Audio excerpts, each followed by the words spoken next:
are two things that I've noticed that usually seem to steal confidence in a lot of women. First of all, is we have a wonderful back chatter. I'm calling wonderful in quotes, back chatter of negative thoughts that we sometimes carry that we don't always address. And usually, when we're now standing in front of people, we feel exposed. We feel like all of those negative thoughts are now coming to life. Okay, that's number one. Number two is that sometimes we just don't know what makes us spectacular. Because, ladies, we are spectacular, all of us. All of us have been created with something amazing. And we just need to tap into what that is and use it to our advantage everywhere we go.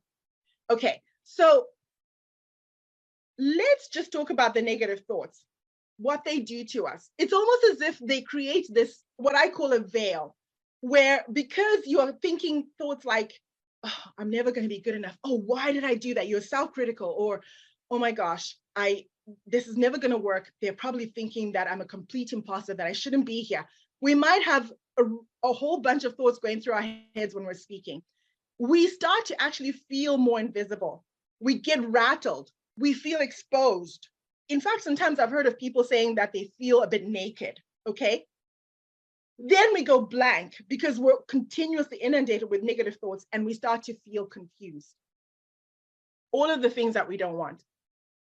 What we do want, right, is that when you know how good you are, what makes you great, what makes you amazing, you feel good about yourself. It actually helps your mind to get clearer when you know who you are. You know what makes you great.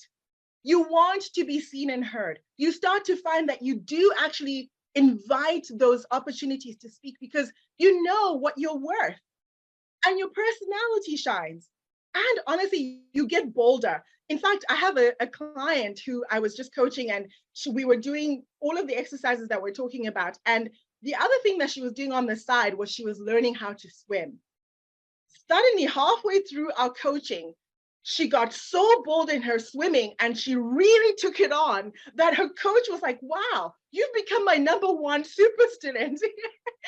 Because part of it was because she had understood, she had now embraced what made her great, and it made her bolder, not just in her speaking, but in other parts of her life as well, which is pretty amazing. Okay, so let's start taking off that veil of negative thoughts.